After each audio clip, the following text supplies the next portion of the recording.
Hello and welcome to the vlog. I have not just one reading update for you, but three. um, it's been a hot minute since I last filmed, and that's because my husband had a big birthday and we had family over, and they don't know yet about this, so I didn't vlog while they were there. However, the last time I was talking about this book, The Assassin's Apprentice from Robin Hobb, I did finish the book, and it left me wanting.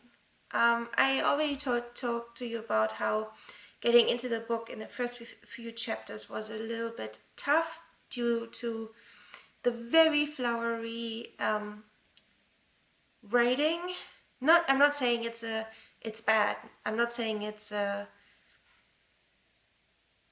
was hindering my joy. I just needed to get used to it, especially because I'm not native, right?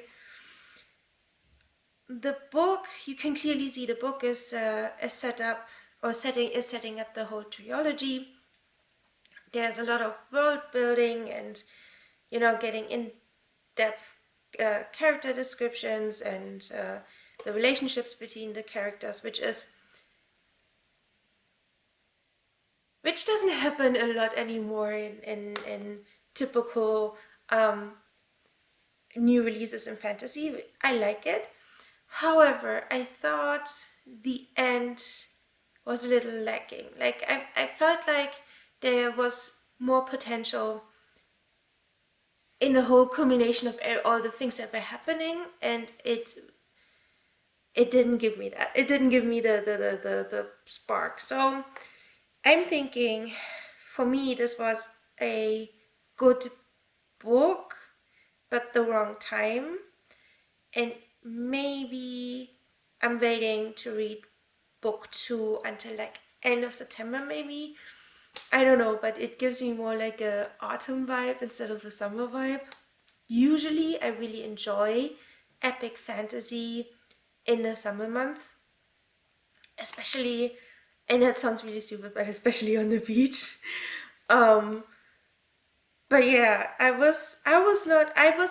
look, my expectation for this book was to be really blown away. Like, it comes with so many good recommendations, and it just didn't give me that. And that's why I usually don't see, and that's why expectations is such a, a tricky thing to deal with.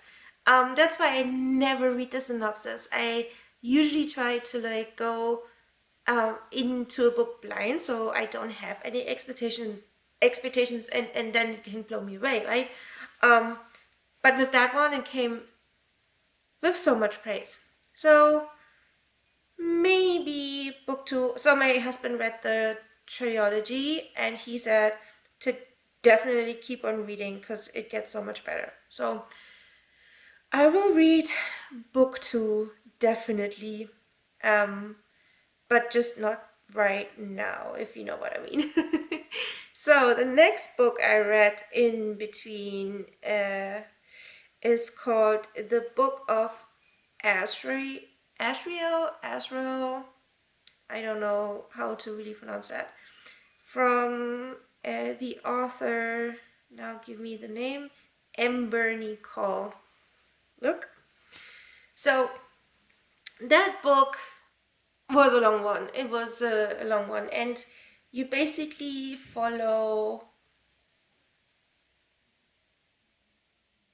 what seems to be the evil character who does evil things but has a good heart through some difficult life events. How to not spoiler, right? It's the trope is definitely enemies to lovers, and I would say the writing is not flawless. There were some slumps throughout the book.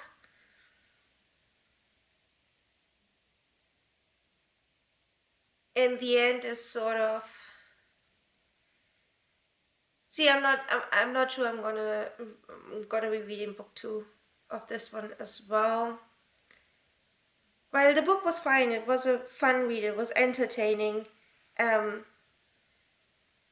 there was just some plot events that didn't make too much sense to me, and that's because the build-up wasn't right. This, why does it, like, it didn't make sense. So, while fine read, would I highly recommend it? Not really, but if you have time and you want to feel, how you say, you want to feel entertained, then go for it, I would say.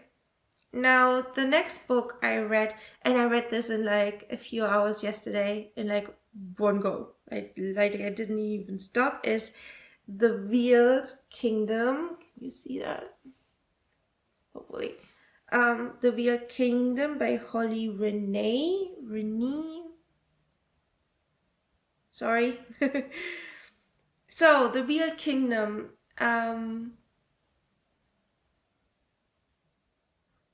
Wow, that end. Like, there's not much to say really about the book itself. It's fairly standard romantasy, I would say. But the end, I did not see the end coming the way it did. Like, there's a fair good amount of smut, so if you don't like smut, I wouldn't recommend it to you. And the end scene is just smut. However, I was blown away yesterday. Like, I went straight to like Instagram, was like looking for someone. I mean, like, hey, did anyone read that book? I needed to talk about the end because it was so surprising, and I really appreciated that. Like, while the book, as I said, the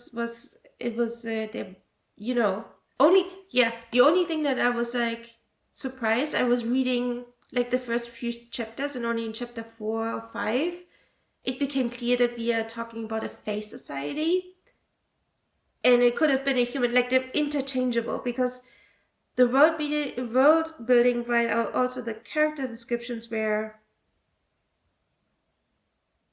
it didn't say fae.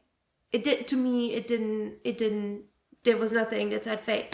So that was like, I was like, okay, fae. Well, could have been humans, could have been dwarves, could have been any humanoids, creature. So that was a little weird. However, as I said, there was nothing. Then, like, there's a princess. She runs away. There's hardship. There's like. There's a rebellion. She gets into a rebellion, and there's all like fake identity. The whole thing, right? So from the setup, you would think nothing special, nothing super exciting, but the end, holy shit, the end. If you are into romantasy, I would recommend it. On that note, however, I want to talk about how in the last, I don't know, like the last year, romantic fantasy, especially new releases, have had devastating like ends to the first books. Have you noticed that? Like, When the Moon Hatched, like The Veiled Kingdom, like A Fate Inked in Blood, like I don't even know. Like, so many books have devastating ends on book 1. You just go like, how can people survive that? So I think that's a new trend that we see in romantasy, that something really horrible or really destroying happens at the end of book 1. Now, most of the titles that I just mentioned don't have a book 2 yet. So we'll see how that goes. The only thing that, one that has a book 2 is Fourth Thing, the big cliffhanger of book 1, and then the devastating book cliffhanger or ending of book 2. Same thing, like it ends on a note where you just go like, where you hate that there's no second book. Like with the Wild Kingdom yesterday, I was ending the book, I was like, oh, no problem. After the big shock, of course, no problem, I just gonna read book 2. Ha! Book 2 doesn't release until end of July. Oh man. No. On that note, I don't want to see, this book has the potential to put me in a slump because I'm like so corrupted. So I'm starting actually 2 books to get me over it. So I usually don't want to start like right away the same sort of books, like yet another romantasy, although I've been reading romantasies like quite literally pretty consistently for the last, like this year. Like there was always one in the mix, and I usually don't, let's put it that way, I used to not read books simultaneously. I would always finish one and then start a new one. I don't know why, but this year is different. Maybe because I ramped up my reading so much. But for the next week, I'm going to be reading the Zodiac Academy, the first book. The thing is, I thought I read it like and then I looked at my purchases in Kindle and I saw it's not on there, and I was like, oh, then I didn't read it. Now I'm gonna go and read the first book for this week, and I'm like it's a long series, right? There's like an insane amount of books. I haven't even looked at that. Do I feel intimidated committing to a long series again? Yes, I am, but who cares? And the other book, it's actually 3 books that I'm reading. The other book is Flawless by Elsie Silver. It's a book I've been seeing on Bookstagram for a while now, and as I said, after all the romantasy I've been reading, I felt like I needed something less fantasy, so I'm guessing this is it. And I didn't read the synopsis, so I really don't know. And the third book, hold on. The third book, I'll put it away, is for a book club that I'm joining. It's a German book club, and it's a German book, and it's Corpus Delicti by Julie C. or Julie C. As I said, it's a book club book, and I usually don't read in German, so I read around 30 pages already, as you can see, and it has an interesting premise where I'm not sure, like it reads sci-fi but in a non-fiction way, if you know what I mean.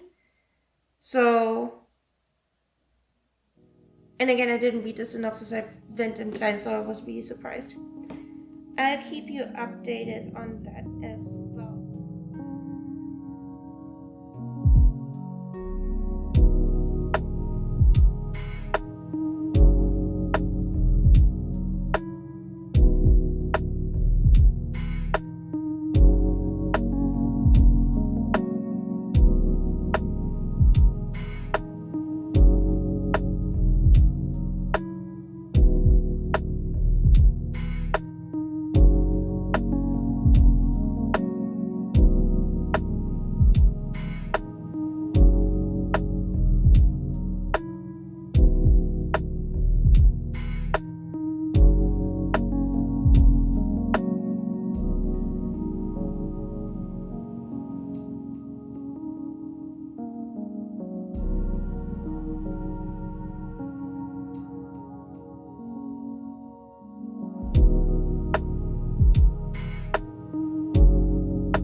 morning. It is Friday, which is, Friday is a special day when you are in a normal 9 to 5 job. I'm here with a reading update, but hold on, I didn't get the book.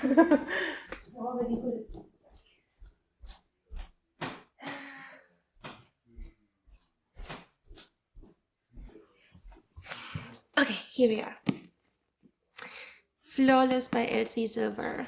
I started the book yesterday and I finished it yesterday. It's a fairly quick read, and it's like, after reading a whole lot of like dark romances and with questionable behaviors and I don't know what, this was fairly wholesome. If you don't know, this is about a bull rider and a lawyer in Canada, in Calgary. And basically, he's at the end of his career. She is at the beginnings of hers. And he effed up and she needs to babysit him throughout the rest of the season, which is only 2 months. And it's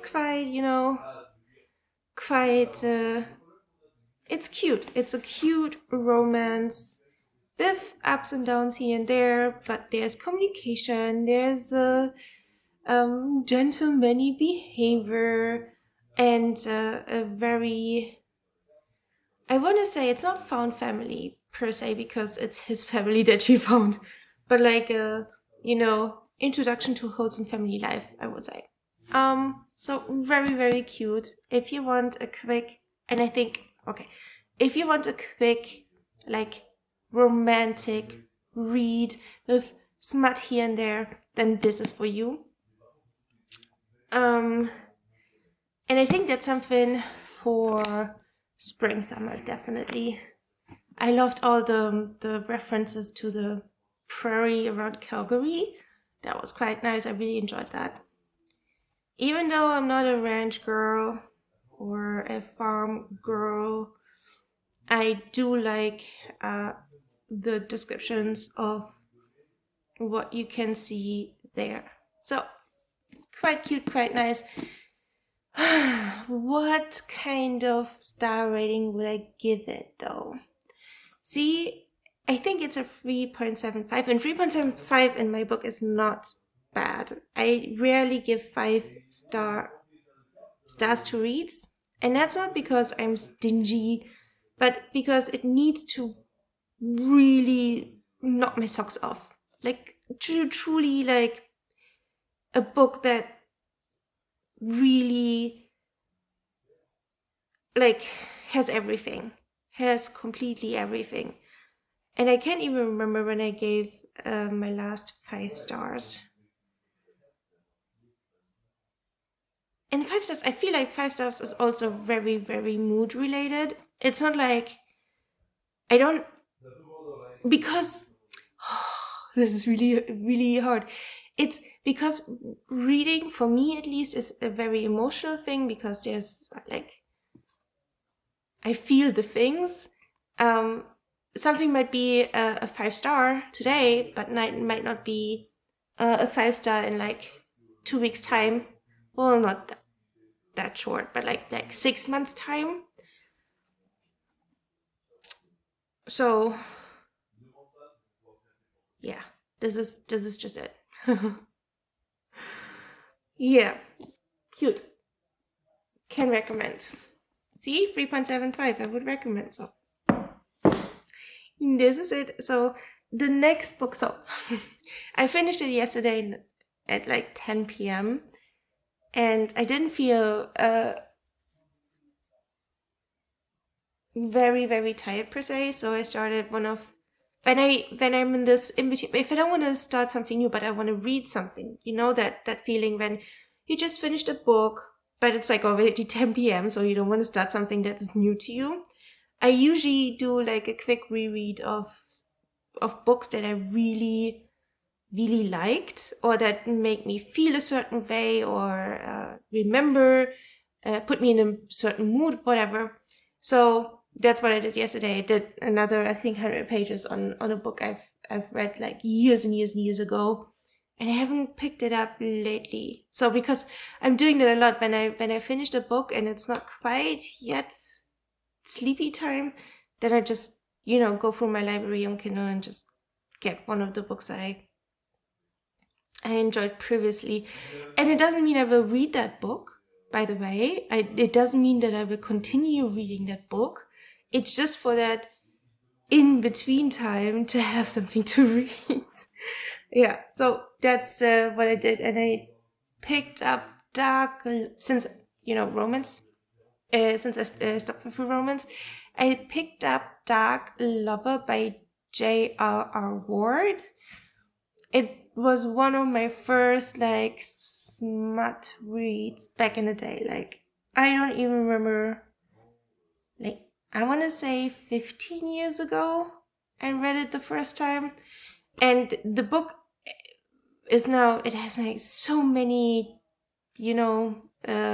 sequels. Like, I think we are in the 20s now, and I stopped reading the series at book, I want to say 9, 10.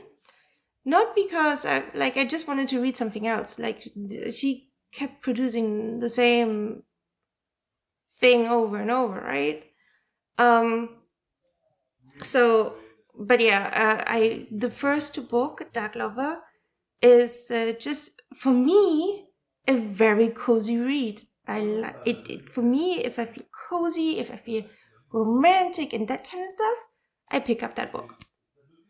And there's nothing cozy about that, by the way. Nothing cozy about that book. But anyway, so I picked it up and read the first few chapters last night. So today we're gonna be concentrating on those two, on Zodiac Academy, on Zodiac Academy, The Awakening. So that's book 1, and Corpus Delicti. And I'm still like 30 pages, and I think I want to read another few pages. So this is as I said, the book club pick, and I have until next week Saturday, so around a week. So if I keep, and it's a really short book, it's like 250 pages, I think. So if I pick up the book every day and read a little bit, because I'm annotating, I'm annotating that one, then I should be fine reading, because like usually I could read that book in a few hours. But since it's a book club pick, that's a hard thing to say. Since it's a book club pick, I'm going slower with this one. Other than that, it's almost a weekend, and I'm so looking forward to this. It's a weekend we don't have plans. Last weekend was so filled with like family thing, that I'm really very, very happy that this weekend is nothing. But I'm going to show you what I'm looking at that needs to be dealt with. I'm going to show you. It's so. Do you see that? There. That needs to be dealt with. That there. It's like boxes and boxes and boxes of stuff. And we just need to sort through it and then write it to the recycling center. Cause like, when you have individual houses in Germany, you get like very small bins, like, just barely enough for 2 people. And the paper bin is already full, and we have another, I think, 2 weeks until it's gonna get picked up. So, and they pick it up like only ever so often, like I want to say once a month for paper. So I have to go to the recycling center, but I don't want to fill up the car, so I'm gonna ask my husband to fill up the car so I can ride it to the center. Anyway, this is for my reading update. I'll keep you updated on Zodiac Academy. I think I'm gonna read a few chapters now during my lunch break. See you.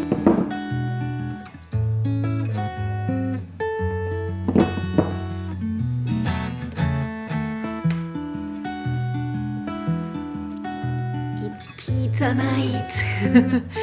Friday night is pizza night. It's after work, so that's what we're gonna be doing. Pizza and a whole lot of nothing.